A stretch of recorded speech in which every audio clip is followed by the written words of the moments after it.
노혜경의 그 엽새. 한결 누그러진 날씨입니다. 예, 날씨가 누그러지는 것만큼 제 감기도 누그러져야 될 텐데, 예, 목소리가 좀 변하고 있군요. 예, 좀 약간, 듣기 좀 거시기한 음색으로라도 오늘 방송 열심히 진행하도록 할 테니까 잘 들어주세요. 오늘은요, 어제의 안 보는 보수? 안 보는 실력. 예, 이런 제목이 이어가지고, 핵 문제에 관해서 얘기를 좀 해보도록 하겠습니다. 예, 계속해서, 예, 귀 기울여 주시면 고맙겠습니다. 잠시 있다가 돌아오겠습니다. 네, 오늘 핵 문제. 핵 문제라고 하니까 되게 거창한데요. 사실 이 대북 문제가 꼬여있는 굉장히 중요한 핵심은 북한이 핵 실험을 하고 있다. 핵 보유 국가가 되어가고 있다라고 하는 점이겠죠. 원래 적대적 공생 관계에 있었던 남북한이 박정희와 전두환이라고 하는 두 군부 독재자들을 거쳐서 문자 그대로 적대적 공생으로부터 적대적이 아닌 경쟁적 공생 관계로 가자라고 손을 맞잡은 것이, 손을 맞잡았다고 표현하기 좀 그렇군요. 여하튼 이 적대 관계가 아닌 경쟁 관계로 가자라고 한 게 1991년도에 유엔 동시가입이 상징적으로 드러내주는 바였습니다. 예, 그때 두 나라는 남북 합의, 기본 합의서를 교환을 하고 작성을 하고서 점진적으로 통일을 해가자. 우선 인적 교류, 사회 교류를 하고 경제 협력을 하고 그 다음에 체제라든가 제도의 통일을 한 점 있다가 하자. 그게 언제가 될지는 알 수 없죠. 10년 뒤가 될지 100년 뒤가 될지, 또는 통일하자라는 목표만 가지고 영원히 평행선을 달려가는 두 개의 체제가 될지 알 수 없지만, 여하튼 그런 단계적으로 하자라고 하는데 합의를 받습니다. 이때부터는 적대적 공생이 아니라 경쟁적 공생 관계라고 해야겠죠. 평화 공존이라고 할 수 있겠습니다. 하지만 이 상황이 북한이 핵 확산 방지 조약에 가입을 하고, 우리 남한은 그때 91년도에 한반도 비핵화 선언도 했었습니다. 예, 그리고 북한도 핵 확산 방지 조약에 가입을 하고 제네바 협정을 맺었었죠. 근데 북한이 미국이 제네바 협정을 위반했다라고 주장하면서 핵 확산 방지 조약에서 탈퇴를 하고 본격적으로 핵 실험에 들어갑니다. YS 때는 굉장히 긴장된 시기였죠. 처음에 영변 원자로입니까? 그거를 북한이 파괴를 하는 걸 전 세계적으로 생중계하는 퍼포먼스를 통해 우리는 핵 개발을 하지 않겠다라고 의지를 천명을 했다가 다시 핵무기 개발 쪽으로 가겠다라고 선언을 하자 클린턴이 영변 핵시설을 폭격을 하겠다라는 계획을 세운 적도 있었어요. 이 YS 때인데요. 그러자 김영삼이 너무 놀래가지고 막 클린턴한테 전화를 걸어서 울고불고 했다는 믿거나 말거나 한 그런 전설도 남아 있습니다.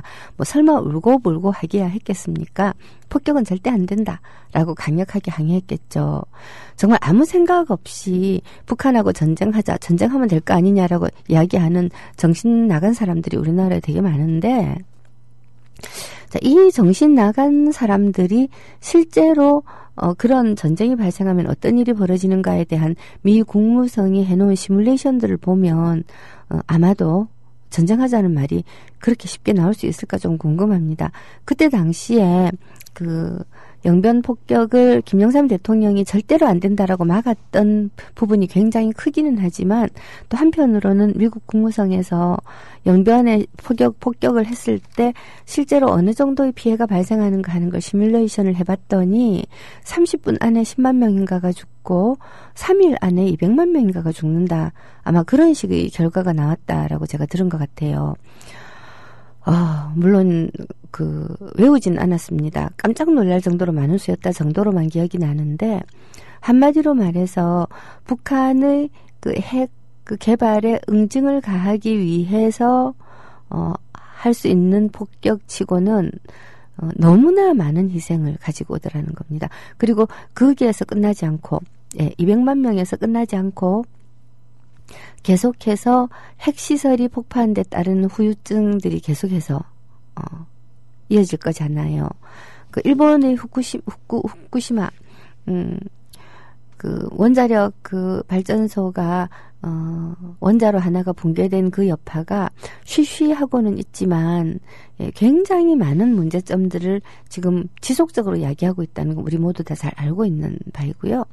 체르노빌도 아직까지도 기형 아들을 낳고 아직까지도 죽은 땅이고 그렇게 되어 있지 않습니까? 이 영변을 인위적으로 폭격을 한다고 했을 때 그 영변 폭격의 여파가 미치는 그 범위는 한반도 전체로 언젠가는 퍼지게 되어 있습니다. 자, 이런 짓을 할 수는 없기 때문에 그 계획은 없었던 걸로 되었다. 그만큼 핵이라는 게 위험하지요. 그렇게 위험한 핵을 북한이 계속해서 다루고 있는 이유는 정말 다양하게 여러 가지가 있습니다. 처음엔 안 보였고 지금은 이번 그 수소폭탄 실험이라고 자기들이 주장하고 있는 것은 대외용이라기보다는 대내용에 가깝다. 우리가 이젠 수소폭탄까지 가지고 있는 핵 보유 국가이기 때문에 안보에 관한 걱정은 이제 그만 접고 인민 여러분, 안보에 관한 걱정은 이만 접고 나 김정은을 믿고서 경제 발전의 일로 매진해 봅시다. 라고 하는 신호에 가깝다라는 게 전문가들의 이 판단입니다. 어쨌든 이게 이제 북한 핵이라고 하는 것이 존재함으로써 북한과 남한의 관계가 지속적으로 가까워졌다가 멀어졌다가 문제가 생겼다가 또 덮였다가 하고 있는 것이 지난 20몇 년 동안의 동북아의 역사인데요. 자, 이 상황에서 우리나라 일각에서 정말 극보수, 극우 세력들, 특히 일부 개신교를 중심으로 한 극우 세력들 일각에서 핵무장을 하자라고 하는 얘기들을 했다는 말을 들었어요. 새누리당의 의원들 가운데도 이런 정신 나간 생각에 동조하는 사람들이 꽤 있다죠. 근데 핵무장이라고 하는 건 우리도 핵무기를 가지자라는 건데요. 이 핵무장론의 전형적인 그 사람들이 지니고 있는 생각의 전형적인 그 내용을 소설로 써놓은 것이 1990년, 지금 한 20년 정도 전 돼요. 1990년대 중반에 김진명 씨가 쓴 무궁화 꽃이 피었습니다라고 하는 소설이 전국을 강타한 적이 있었어요. 슈퍼 베스트셀러가 됐죠. 뭐 400만 부가 팔렸다든가 하여튼 굉장히 많이 팔렸어요. 이게 정말 어이가 없는 사건이었다고 저는 생각하는데요. 근데 이때 그 핵무기를 가지고 나중에 일본을 어떻게 한다까지 가는데 우리나라 국민들 가운데 상당히 많은 수가 그 소설을 읽고서 카타르시스를 느꼈다고 하는 게 정말 황당하더라고요. 실제로 우리가 핵무기를 가질 수 있느냐? 이 무궁화 꽃이 피었습니다라고 하는 건 일종의 가상 역사 소설이었는데 사실 이 이휘소라고 하는 물리학자가 있었어요. 박정희 때인데 미국에서 그 유명한 핵물리학자였는데 사실은 이휘소 씨는 핵 전문가는 아니었습니다. 그렇지만 박정희 대통령이 이휘소를 비롯해서 우리 한국 내에서도 그 핵물리학을 전공하고 있는 상당히 많은 젊은 물리학자들이 있었죠. 이런 사람들을 서울에 모아가지고 비밀리에 핵개발 프로젝트를 하려고 했었던 적이 있었습니다.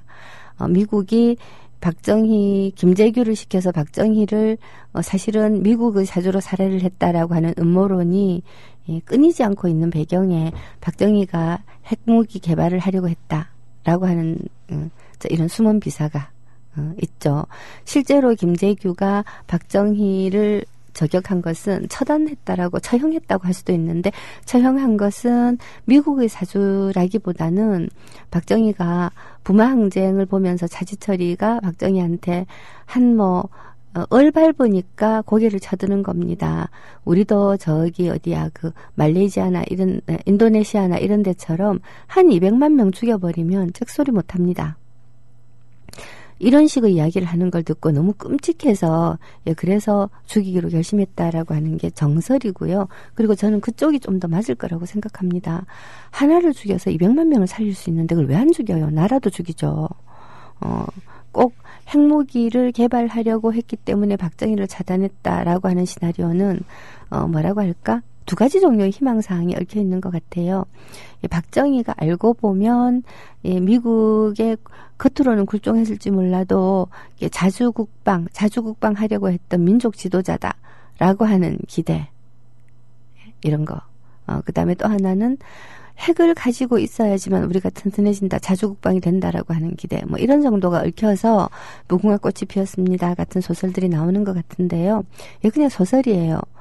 근데 소설 속에서나마 핵을 가지고 싶어하는 사람들이 있다는 사실도 끔찍한데, 너무나 최근에 우리도 핵을 가져야 된다, 핵무장을 하자, 심지어 전술 핵을 들어오자, 이런 얘기들을 하는 사람들이 있다는 걸 보니까 너무 웃긴다는 생각이 들거든요. 김연철 박사가, 동의대, 부산에 있는 동의대 김연철, 북한학 전공이죠. 김연철 박사가 페이스북에 억수로 시니컬하게 핵무장론이 왜 문제가 있는가 하는 걸 며칠 전에 썼던데요. 읽고서 제가 이건 널리 알려드려야 돼 라는 생각을 했습니다. 그 널리 알리는 기회가 오늘이지요. 자, 핵무장론 현실적으로 불가능합니다. 실제로 불가능하다는 거 제가 2004년도에요. 제가 청와대 8월에 들어갔던가 9월에 들어갔던가 지금 정확하지가 않아요. 서류를 보면 아마 발령을 받은 날짜가 있겠지만, 실제로 비서관들은 일단 임명했다라고 하는 게 공표가 되고 나면 월급 안 받고 심하면 한 두 달씩이나 미리 들어가서 일을 하거든요. 저도 미리 들어가서 일을 좀 했어요. 물론 바로 들어간 건 아니고, 저는 그때 지금 생각하니까 참 제가 좀 웃기는 비서관이었어요. 열린우리당에서 청와대 비서진으로, 청와대 보좌직으로 들어간 사람들이 거의 없어요. 당정 분리가 생각보다 엄격하게 되어 있었는데요. 중앙위원 출신으로, 그때 당시 비서관 이상으로 청와대에 들어갔던 사람이 제가 유일해요. 제가 유일한데, 그때 당시까지만 유일한데, 근데, 물론 열린우리당 생긴 지 얼마 되지도 않았고요. 중앙위원으로서 들어간 사람도 유일한데다가 개혁당 출신 열린우리당 중앙위원으로서는 제가 거의 진짜 유일했죠. 근데 이제 그때 당에 무슨 일이 있었냐면, 국회의원 선거를 끝내고 당원 자격 문제를 가지고 구민주계와 구개혁단계가 정면으로 맞붙어서, 민주계는 당비 내지 말고 당에서 동원하는 행사에 이렇게 좀 따라다니고 이렇게만 해도 당원 자격을, 진성당원 자격을 주자라는 것이었고, 우리는 안 된다, 당비 10,000원씩 해야 된다인데, 좀 연세 많으신 이 구민주계 의원들은 당비 10,000원이라니 무슨 그런 비현실적인 생각을 하느냐, 시골에 가봐라, 10,000원이 아니라 단돈 2,000원도 힘들어서 못 내는 사람 수도 없이 있다. 그러니까 타협해서 2,000원 하자이고, 대신에 그리고 우리는 절대로 안 된다, 10,000원 해야 된다, 타협해서 5,000원까지 가고 막 이런 지경으로 굉장히 복잡하게 서로 싸우고 있었는데요. 개혁단계의 숫자가 부족한 거죠. 구민주계로서 중앙위원이 되신 분들 가운데도 나이가 젊은 사람들은, 그때 당시에 40대 정도 되는 젊은 사람들은 개혁당 안에 찬성했습니다. 당원, 진성당원이라고 하는 것은 공천권을 가지고 있는 당원인데, 이 공천권을 가지고 있는 당원을 이 자격이 엄격하지 않으니까 페이퍼 당원이 많이 생긴다는 거죠. 그래서 이 페이퍼 당원들이야말로 당의 암적 존재이기 때문에 당원 자격을 엄격하게 해가지고서 진성 당원을 수를 굉장히 엄격하게, 수가 아니라 진성 당원 자격을 엄격하게 관리하고 대신에 진성 당원들한테 공천권을 주자. 여기에 대해서 젊은 의원들은 많이 찬성을 했었어요. 표 집계를 해보니까 아슬아슬하게 부족한 거예요. 그래서 제가 그때 당시 민주당에서 건너온 젊은 분들을 엄청나게 설득을 하고 다녔습니다. 엄청나게 설득을 하는데 그래서 어쨌든 최종 표결의 날이 다가오고 있었는데, 한 사람이라도 빠지면 어떻게 될지 알 수가 없는 거예요. 진짜로. 자, 이 상황에서 제가 그랬죠. 열린우리당, 제가 청와대에 들어가게 되면 열린우리당 당적을 내려놔야 되는데, 중앙위원회 투표까지만 하고 들어가겠습니다. 되게 웃겼죠? 자, 그렇게 해서 저는 그때 당시 남핵 문제라고 하는 것이 발생할 무렵을 청와대에 있지 않았어요. 들어가서 알게 되었는데요. 남핵 문제가 뭔가 하면 2004년도 무렵에 우리 남한의 어떤 과학자, 일련의 과학자들이 그 핵실험, 이 원자탄 실험이란 뜻이 아니고 그 핵 연구를 위해 가지고 농축 우라늄을 0.2g 확보해 놓고 있었다라고 하는 것이 IAEA 사찰에 걸려버린 겁니다. 이걸 남핵 문제라고 불러요. 남핵 문제. 북핵 문제라고 우리가 부르지 않습니까? 우리 이제 북핵이라고 너무 관용적으로 써가지고 그게 구체적으로 무슨 말이냐 하는 거를 까먹을 때가 가끔 있는데 한반도의 북쪽에 있는 북조선 인민민주주의 공화국이 핵무기를 개발한다라는 게 북핵입니다. 여기에 반대편에 있는 남한이 0.2g의 농축 우라늄을 가지고 있었다라고 하는 그러니까 정확하게 말하면 과학자들이 우라늄을 농축하는 실험을 했다라는 겁니다. 농축 우라늄을 갖고 있었다는 게 문제가 아니고 우라늄을 농축하는 실험을 했다는 건데 이 우라늄 농축이야말로 핵무기를 만드는 첫 번째 단계거든요. 자, 그래서 이런 우라늄을 농축하는 실험을 했다라고 하는 게 남한에서도 핵무기를 개발하는 것이 아니냐라고 하는 의심을 불러일으켰고, 그것 때문에 세계적으로, 국제적으로 굉장한 소동이 벌어졌던 걸 축약하면 남핵 문제라고 부릅니다. 이때 당시에 이 노무현 대통령이 정말 분노하고 억울해하고 했던 사연이 조금 있는데요. 그거 조금 이따가 소개를 해드리기로 하고요. 남핵 문제로 말미암아서 우리 국민들이 대부분이 우리가 핵무장을 할 수 없다는 것을 알게 되었다고 생각을 했거든요. 근데 사실은 잘 몰랐던 것 같아요. 왜 몰랐을까? 그게 참 답답하긴 합니다만은 그래도 다시 우리가 이 문제를 한 번 더 짚어봐야 될 것 같습니다.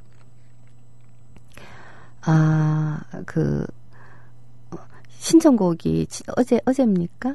예, 어제 제가 들려드리지 않은 신청곡이 있었던 것 같은데 아침에 와서 찾아보니까 없어요. 어떤 곡으로 들려드릴까 했는데 마침 보니까 로니님께서 제가 엄청 좋아하는 노래라는 거 이거 신화의 T.O.P 엄청 좋아합니다. 를 신청을 해주셨습니다. 그래서 신화의 T.O.P를 잠시 들려드리고 와서 계속해서 우리가 왜 할 수 없는가? 잠깐만요. 뭐가 잘못되고 있다. 새로. 신화의 T.O.P를 들려드리고 돌아와서 왜 우리는 그 핵 무장을 할 수 없는가에 관한 이야기들을 들려드리도록 하겠습니다.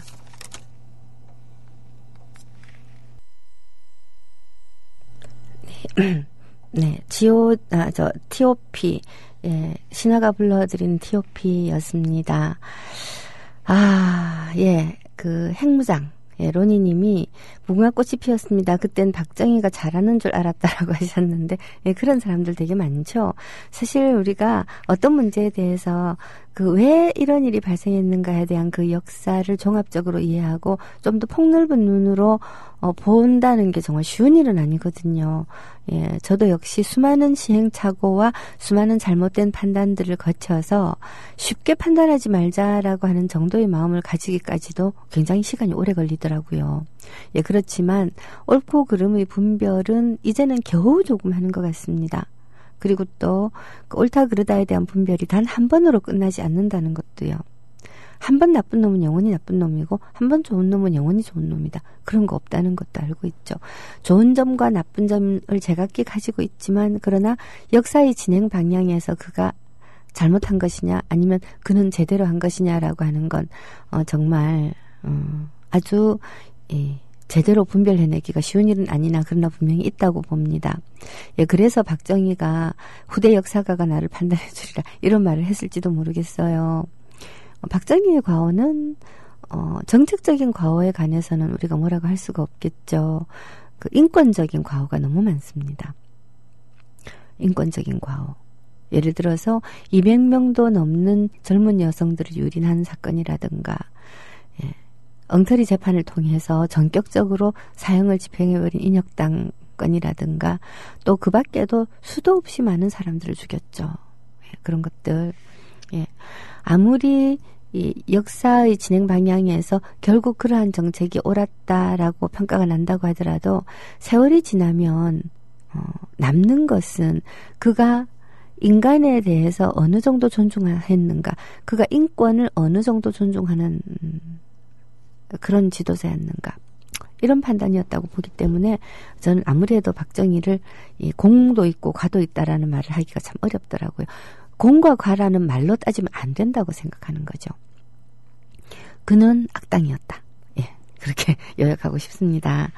자, 마리님께서 B-52 전략폭격기, 이게 히로시마에 원자탄을 터뜨릴 때 그 원자탄을 싣고 갔던 바로 그 비행기인데요. 그리고 이 B-52 전략폭격기가 6.25 전쟁 때 북한을 높이 지상에서 10m가 되는 건물이 한 개도 없을 정도로 콩가루를 내었던 바로 그 폭격기입니다.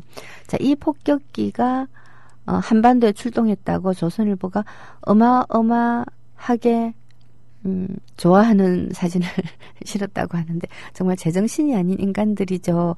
진짜 이런 인간들, 이런 언론들 때문에 빈대 초가 3칸 다 타도 빈대벼룩 죽는 것은 기분 좋다라고 하는 정말 말 안 되는 속담이 나온 것 같습니다. 소탐대실이 전형이라고 할 수 있죠. 자, 어쨌든 핵무장론이 뭐가 문제냐? 실제로 불가능해요. 현실적으로. 근데 현실적으로 불가능하다는 거를 모두가 다 아는 줄 알았는데, 그러니까 특히 저 같은 북한 전공자들이나 아니면 조금만 한국 정치에 관심이 있었던, 심지어 저는 노무현 지지자들이라면 다 알고 있어야 마땅한 일이라고 생각을 했는데 실제로 잘 모르는 거예요. 이런 주장하는 사람들이 많기도 하죠. 자, 그래서 김현철 박사가 얘기하면 복잡한데 아주 기초적이고 간단한 사실 몇 가지만 지적을 하겠다고 썼습니다. 한국은 왜 핵무장을 할 수 없을까? 첫째, 우리는 우라늄 생산 국가가 아니거든요. 국내에 우라늄이 조금 있어요. 있죠. 우리 핵발전소 같은데 우라늄 수입해갖고 원료로 쓰지 않습니까? 하지만 이 우라늄들은 농축이 된 상태가 아니라서 핵무기 재료로 쓸 수가 없습니다. 바로 이 농축 실험을 하다가 걸려서 난리가 난 거예요.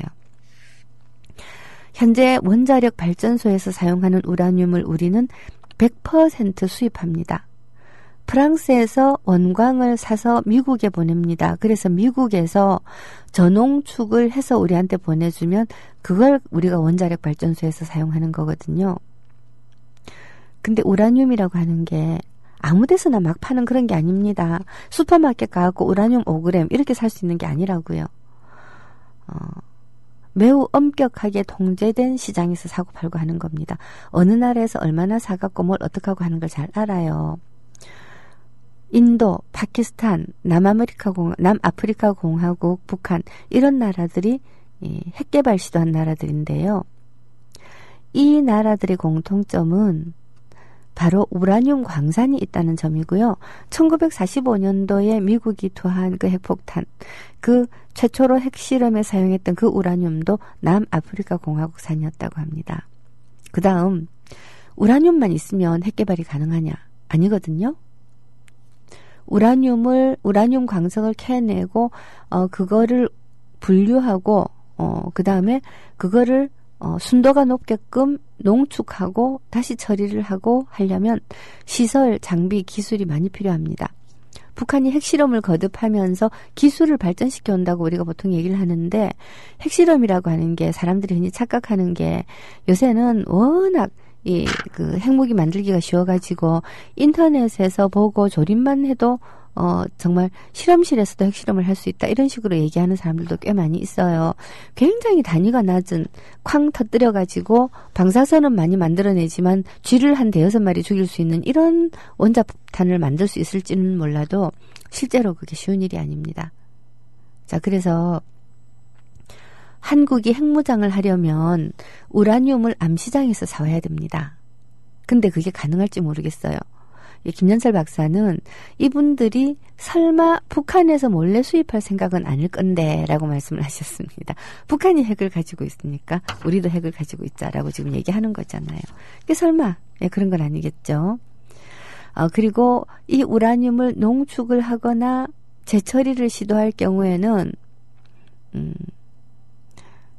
엄청난 시설도 있어야 되지만 또한 IAEA 의무사항을 어기는 셈이 됩니다. 자, 그렇게 되면 당장 우라늄 구입이 불가능해집니다. 또 그렇게 되면 당연히 현재 한국 전력 생산의 35%를 차지하는 원자력 발전소의 가동을 중단해야 합니다. 다시 한번 제가 말씀드릴게요. 재처리, 자, 농축을 하거나 재처리. 현재 원자력 발전소에서 사용하는 우라늄은 농축도가 2% 정도의 저농축 우라늄이고 이마저도 우리나라는 미국에서 가지고 옵니다. 근데 이거를 무기에 사용하려고 그러면 90% 정도로 고농축을 해야 됩니다. 자, 그러려면 추가적으로 장비, 시설, 시간이 필요합니다. 그래서 몰래 하기가 굉장히 어렵습니다. 근데 우리는 IAEA라고 하는 이 국제 핵 무슨 기구냐 하여튼 그 기구에 가입을 해가지고 있고요. 이 기구에서 정기적인 보고 등등을 해야 되는 의무사항이 있습니다. 그러니까 이걸 어기면 우리는 당장 우라늄을 수입을 하지도 못한다라는 겁니다. 그 다음 또 우리가 굉장히 큰 장애가 있습니다. 우리는 왜 원자력 발전을 하고 그 폐기물이 나오잖아요. 이 폐기물이 나오는데 이 폐기물을 농축을 해가지고 고농축 우라늄으로 왜 못 만드나? 시설과 기술이 없어서이기도 하겠지만 그러나 시설이 없는 가운데서 우리 과학자들이 농축해낸 경험이 있죠. 그게 바로 아까 말씀드렸던 남핵 사태라고 하는 건데요. 야, 근데 우리는 원자력 발전과 관련해서 농축하고 재처리를 금지당하고 있습니다. 그 이유는 한미 원자력 협정 때문입니다. 근데 이 원자력 협정을 우리가 깨잖아요. 이거는 바로 한미 동맹을 깨자는 얘기거든요. 근데 우리도 핵무장을 하자고 하는 사람들이 도대체 자기가 무슨 말을 하고 있는 건지 알고나 있을까라는 게 김연철 박사의 의문인데 저도 그렇습니다. 핵무장을 하자는 얘기는 다른 말로 하면 우리가 미국하고 동맹을 깨자라는 말인데 정말 그런 뜻인 줄 알고 말을 할까요? 인도도 하고 파키스탄도 하지 않느냐라고 말을 하는데 인도하고 파키스탄하고가 우리처럼 미국하고 원자력 협정을 맺었는지도 잘 모르겠고요. 그리고 그 나라들은 자체적으로 우라늄 강산도 가지고 있잖아요. 비교가 안 되는 나라들의 이야기들을 가지고 왔고 이 나라도 하는데 저 나라도 하는데 우리는 왜 못해? 라고 말을 한다는 게 얼마나 정말 말이 안 되는 소리인지 모르겠습니다. 여기에서 이제 일본 문제가 등장합니다. 2004년도에 사실 이 대통령께서 정말 이렇게 많이 화가 났던 부분이 바로 일본에서는 농축 우라늄을 무려 5톤이나 가지고 있어요. 5톤. 고농축 우라늄 5톤. 다시 말해서 일본은 마음만 먹으면 핵무기 만들 수 있다는 겁니다. 근데 우리는 0.2g 농축했다고 국제사회가 난리가 났어요. 정말 난리가 났는데 왜 그랬을까? 일본은 미국과의 원자력 협정을 통해서 재처리를 할 수 있게 되어 있습니다. 근데 우리는 안 돼요. 우리는 안 돼요. 그 이유는 미국과 일본이 원자력 협정을 체결하던 과정하고 우리가 원자력 협정 체결하던 과정을 비교해보면 금방 알 수 있는 것입니다. 이명박 정부 때 한미 원자력 협정 개정을 했습니다. 그때 큰 소리를 빵빵 쳤지만 아주 작은 기술 실험을 할 수 있는 어떤 그런 것조차도 우리는 허용을 받지 못했어요. 왜 그럴까? 남한과 미국의 관계하고 일본과 미국의 관계가 일본 쪽이 훨씬 더 긴밀하다는 것도 하나 있겠지만 박정희 때 핵실험을 했다라는 우리의 과거 이런 이 신뢰 문제도 있을 것 같습니다. 2004년도에 북핵 문제가 아니라 남핵 문제가 터졌을 때 실험용 원자로에서 단순히 과학자가 호기심으로 농축을 해봤다라고 우리가 해명을 했지만 그래도 사찰단이 오고 IAEA 이사회에서 중요 현안으로 다루고 아주 전 세계적으로 난리가 났습니다. 왜 그럴까? 무궁화 꽃이 피었습니다. 그 이야기죠. 핵개발 시도를 우리가 한 적이 있었다는 거죠. 그게 의심을 받게 만든 겁니다. 핵무장하자라고 떠드는 사람들이 이 사실을 알아야 됩니다. 현실 가능성 별로 없어요. 근데 의도가 불순하다는 것만 드러내서 미국이 우리를 의심하게 만들고 그렇게 되면 원자력 협정의 불평등한 부분, 핵의 평화적 이용을 위한 어떠한 부분조차도 우리가 개선할 수 있는 가능성을 점점 차단하게 된다는 거죠. 예.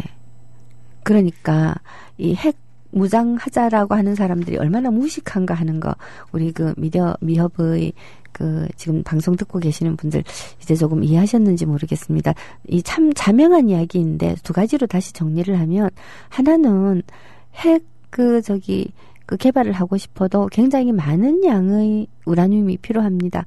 우리가 2%짜리 전홍축을 사용을 하고 있는데 이거를 90% 이상 수준으로 고농축하지 않으면 핵무기로 만들 수가 없어요. 그래서 그렇게 고농축을 하려면 엄청나게 많은 우라늄이 필요한데 우리는 우라늄을 사서 써요. 그렇게 많은 우라늄을 암시장에서 우리가 핵무기 개발용으로 들여올 수가 없어요. 들여올 수가 없는 이유 가운데 굉장히 큰 부분은 우리가 한미 이 원자력 협정에 의해 가지고 근원적으로 그러한 방식의 핵기술을 우리가 가지는 것이 금지되어 있기 때문입니다. 예, 금지되어 있어요. 예. 그래서 이 남핵 문제가 등장했을 때 노무현 대통령이 관계장관 회의에 지시를 해서 핵의 평화적 이용에 관한 4원칙이라고 하는 걸 발표를 했습니다. 우리는 절대로 핵무기 개발 안 한다. 하지만 우리는 핵의 평화적 이용을 위해서 어떠한 연구 개발도 하겠다. 이런 선언이라고 할 수 있습니다.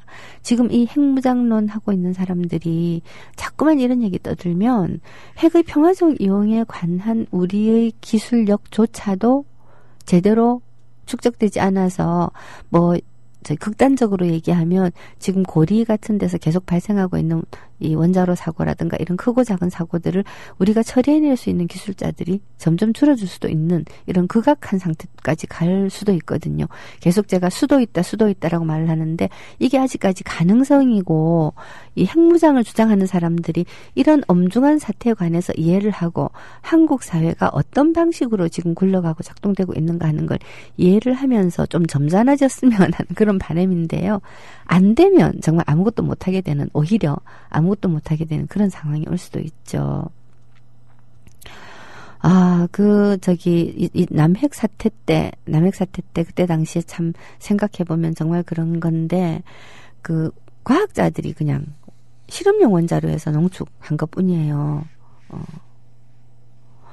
사실 우리 정부나 우리 과학자들이 이렇게 무궁화 꽃이 피었습니다를 둘러싼 공방에서 사람들이 보여줬던 성숙한 자세를 생각하면 굉장히 재미있고 통쾌하긴 하지만 소설은 소설이다. 이 소설을 넘어서서 우리가 뭘 할 수 있는 그런 그거는 안 된다라고 하는 국민적 합의가 그때는 있었던 것 같아요. 우리가 이 문제를 공개적으로 토론을 하기 시작을 하면 분명히 우리는 건강한 결론에 이르게 됩니다. 예, 그래서 단 한 번도 우리의 과학자들이 진짜 핵무기를 만들기 위한 전초로서 우라늄 농축 실험을 했다라고 생각하진 않습니다. 과학자들이라고 하는 건 해보지 않은 건 해보고 싶잖아요. 이런 기술이 다른 나라에서는 다 하고 있는데 왜 우리는 안 될까? 우리도 한번 해볼까? 되나? 한번 해보자. 해보니까 되더라. 0.2g. 예, 겨우 그 정도거든요. 우리는 그 92년도에 비핵화 선언을 이미 했던 나라입니다. 그리고 그 비핵화 선언에서 그 이후에 문제가 발생하지 않아서 몰랐다가 남핵 사태가 터지면서 우리는 핵의 그 에너지 문제도 있고 그리고 과학기술 발전 문제도 있기 때문에 이 핵의 평화적 이용이라고 하는 원칙을 다시금 천명을 한 게 바로 아까 말씀드렸던 핵의 평화적 이용에 관한 4원칙인데요. IAEA가 우리 정부의 그 선언을 존중해야 되는 것이고, 그리고 우리가 투명한 핵 이용을 하고 있다라고 하는 것을 인정해야 되는 겁니다. 이 인정이 꽤 오래 걸렸어요. 제가 찾아보니까 2008년도쯤 와갖고 비로소 남한 정부가 투명한 핵 관리를 하고 있다라고 하는 것이 인정이 되었더라고요. 자, 근데 이때 당시에 참 정말 이 난리굿이 났었는데 제가 그때 적어놓은 게 있어가지고 오늘 한번 찾아왔거든요. 선언, 핵의 평화적 이용에 관한 자원칙이라고 하는 것이 발표된 게 한 9월 한 10며칠, 2004년 9월 한 10며칠인데, 그 전 몇 주 동안 정말 난리도 아니었거든요. 유감스러운 일이 엄청 많았습니다. 우리 언론, 특히 조중동이죠. 그리고 우리 지식인 사회가 참여정부의 신뢰성을 저는 믿어야만 했다고 생각합니다. 이미 대한민국은 국민의 뜻에 거슬러 무언가를 밀실에서 결정하거나 추진할 수 있는 그런 체제가 아니다라고 그때는 저는 생각했어요. 이 다른 정부, 옛날과 다른 정부를 만들기 위해 2098년부터 시작해서 2002년도까지 얼마나 많은 시민사회에 얼마나 많은 단위들이 수고를 했습니까? 그리고 노사모는요. 얼마나 우리가 애를 썼습니까? 이런 다른 정부를 만들어내기 위해서 우리 스스로 바친 그동안의 노고를 스스로 더럽히지 않을 성숙함이 있었다면 신뢰는 기본으로 따라왔을 텐데 우리 언론과 지식인 사회는 정부를 믿지 못했죠. 국제사회 역시 마찬가지입니다. 참여정부가 어떤 정부입니까? 시민의식의 승리로 탄생한 겁니다. 근데 이런 참여정부가 국민을 속이고 비밀리에 어떤 일을 할 수 있다는 의혹, 이런 의혹을 어떻게 감히 시민사회가 우리한테 함부로 제기를 한단 말입니까? 근데 그런 짓을 했어요. 특히 일본이 그런 짓을 많이 했어요. 일본은 핵 문제 앞에서 굉장히 미묘한 입장을 가지고 있습니다. 지금 일본이 아베가 나서가지고 재무장을 하자. 일본이 무장을 할 수 있게 하자. 일본이 군사를 다른 나라에 파견할 수 있게 하자. 자위적인 용도의 무력 말고 다른 나라를 침략할 수 있는 무력을 우리도 가지자. 이런 평화헌법 구조, 일본 재무장을 금지하고 있는 평화헌법을 개정하고 일본이 다른 나라로 군사를 파견할 수 있는 그런 국가로 가기 위해서 이 아베가 엄청나게 지금 생쇼를 치고 있는데 일본 사람들이 먹고 살기가 힘드니까 아베한테 솔깃합니다. 근데요, 일본은 핵에 의해서 공격을 당해본 전 세계 유일한 국가입니다. 이 일본이 고농축 우라늄을 5톤이나 가지고 있는 나라인데요. 이 일본이 정말 미묘한 입장이지요. 핵폭탄이 직접 피해자이기는 한데 근본적으로 전범 국가입니다. 그래서 일본은 재무장을 금지하는 평화헌법에 의해서 국제사회의 견제를 받아야만 하는 나라입니다. 경제적으로 할지는 몰라도 세계 평화를 위한 몫을 경제적으로가 아니고 군사적으로는 담당해서는 안 된다는 게 국제사회의 일본에 대한 요구예요. 지금 국제사회가 기강이 무너지고 있어서 일본이 슬금슬금 재무장을 하려고 하고요. 미국이 중국을 견제하는데 힘이 딸리니까 일본의 재무장을 슬금슬금 용인하려고 하고요. 그리고 거기에 우리 남한을 또다시 전쟁터로 몰아넣을지도 모르는 그러한 형식의 국제 진영을 계속 짜고 있는 이 즈음에 당시 상황을 되돌이켜 본다는 게 참 심정적으로 쉬운 일은 아니지만, 그러나 그때 당시에 우리가 남용 문제가 터졌을 때 일본이 우리한테 얼마나 국제적으로 비난을 많이 했는지 기도 안 찰 정도였거든요. 무려 5톤이나 되는 농축 우라늄을 소유하고 있으면서 우리 과학자들이 겨우 0.2g 추출 실험을 했는데 그냥 세계적으로 쌩 난리를 치기는 거예요. 정말. 자, 이러니까 무궁화꽃이 피었습니다 같은 소설이 막 인기를 얻고 하는 건데요. 저는 근본적으로는 거기에 대해서 동의하지 않습니다. 핵무기로 강함을 유지하는 그런 국가, 이건 결국은 전쟁, 파괴, 이런 것들이 당연하다라고 생각하는 그런 의식이 없으면 어떻게 핵무기를 가지고 있으니까 우리가 강하다라고 이야기할 수가 있는 겁니까? 핵무기로 우리가 강하다는 것을 증명하려면 핵무기를 터뜨릴 수 있어야 되는 건데, 터뜨린다는 게 도대체 뭐예요? 터뜨린다는 게 정말 뭐겠습니까? 너무나 끔찍한 일 아니겠습니까? 우리는 단 한 번도 침략 전쟁을 시도한 적이 없음을 역사의 자랑으로 여기는 겁니다. 사실 곰곰 따지고 보면 반드시 진실은 아니겠습니다만, 여하튼 그걸 우리가 역사의 자랑으로 여기고 있습니다. 그런 국민인데 이런 우리 국민의 자부심에 먹칠을 하는 거죠. 상대가 우리를 침탈한 일본이라고 하더라도 오래된 원한을 푸는 방법이 서로의 존경과 신뢰를 증진시킴으로써이지 그 반대가 아닌데, 최근 이 위안부 문제라든가 등등에서 그 일본이 하고 있는 태도를 보면 정말 우리를 능멸합니다. 자, 이 능멸하는 국가에 맞서서 우리가 무궁화꽃이 피었습니다 방식의 이 상상적 복수를 통해서 자위를 해야 되겠느냐. 이건 좀 생각해 볼 만한 문제죠. 자, 그때 당시에 노무현 대통령이 취임을 하면서 그런 얘기를 했어요. 임기 중에 과거사 문제는 적극적으로 거론하지 않겠다. 이는 과거사를 용서하거나 덮어버리겠다는 것이 아니라 주권 재민의 시민정신에 입각해서 참여정부를 우리는 건설했다. 그러니까 이런 대한민국이 일본 너거를 파트너로 생각해 줄 테니까 너거 시민사회가 성숙하게 과거 과거를 반성해라. 기회를 주겠다. 기회를 주겠다. 사실 IAEA가 어떤 이유로든지 간에 일본과 우리를 차별해가지고 우리는 핵에 관한 평화적 이용조차도 제대로 하지 못하게 각종 조항을 묶어버리고 한 건 정말 문제가 있다고 생각합니다. 그래서 핵의 평화적 이용에 관한 4개 원칙을 그때 당시에 참여정부가 마련하고 선포를 했죠. 저는 기본적으로 핵 발전에 반대하는 사람입니다. 너무나 위험하기도 하고 핵 발전이라고 하는 것은 당장 우리가 사용할 에너지를 손쉽게 얻기 위해서 우리 후손들에게 너무 많은 짐을 지어주는 그런 거예요. 이미 우리는 핵발전소에서 나온 폐기물을 보관할 수 있는 장소가 대한민국 내에 없는 나라잖아요. 경주에 방사능 폐기물 처리장을 만들었지만 그거 갖고는 턱없이 부족하고 각 이 실험실에서 나오는 이 소소한 우라늄 실험 부산물 같은 것들은 어떻게 처리되는지 지금 우리가 감시 감독도 안 되고 있어요. 심하게 말하면 도처에서 세월호들이 착착 준비되고 있는 그러한 상황 속에 살고 있습니다. 근원적으로 핵이 우리의 삶의 편리를 위해서 이용된다라고 하는 것을 발상을 바꿔야 된다고 생각합니다. 태양열, 지열 또 그 밖에 온갖 종류의 방법들이 있고 그리고 겨울에 조금 춥게 살고 여름에 조금 덥게 사는 자연적인 순환을 우리 인간의 몸이 견뎌낼 수도 있어야 된다고 생각을 해요. 근데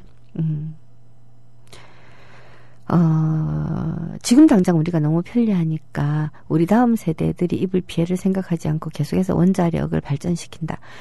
다른 나라는 지금 원전을 줄여나가고 있는 판국에 우리나라는 원전수를 늘리겠다고 이명박근혜 계속 주장을 하고 있죠. 편하게 나는 가장 늦게 피해를 입을 테니까 괜찮아. 자, 이런 방식으로 지금 생각을 하고 있는 겁니다. 여튼 핵무장이라는 게 어째서 말도 안 되는 이야기인가 하는 거를 우리 여러 조합원들께서 좀 저희 얼렁뚱땅 좀 어설픈 이야기로나마 이해를 해주셨으면 싶습니다. 제가 오늘 페이스북을 요새는 될 수 있는 대로 안 해요.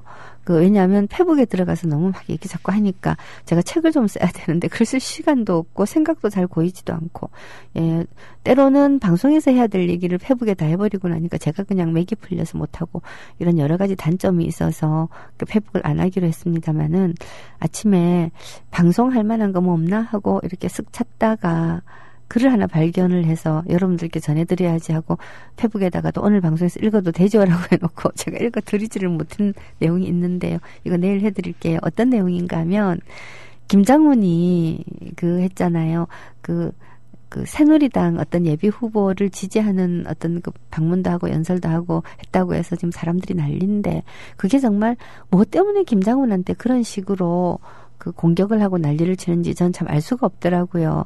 정말 우리나라 특히 우리 진보 진영에 속한 사람들은 정말 위선자들이고 그리고 현실물 세상물정을 모르고 무엇보다도 인간에 대한 이해와 관용이 콩알만큼도 없는 이런 악랄한 잔인한 자들인가?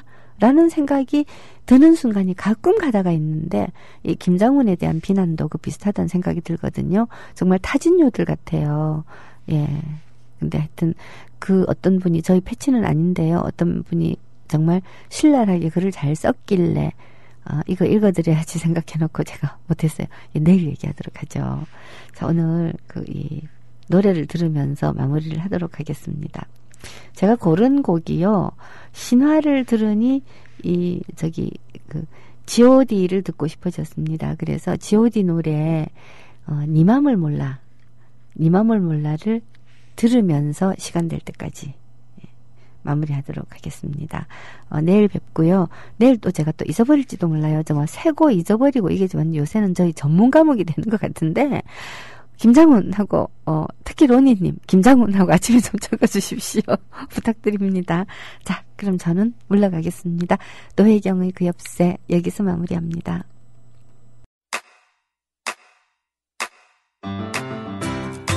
국민 라디오 지지하는 4가지 방법 아시나요? 다운로드하기, 별점 주기, 댓글 달기, 구독하기. 국민 라디오를 보다 많은 이들에게 전할 수 있는 가장 손쉬운 방법. 다운로드하기, 별점 주기, 댓글 달기, 구독하기. 잊지 마세요. 다운로드하기, 별점 주기, 댓글 달기, 구독하기.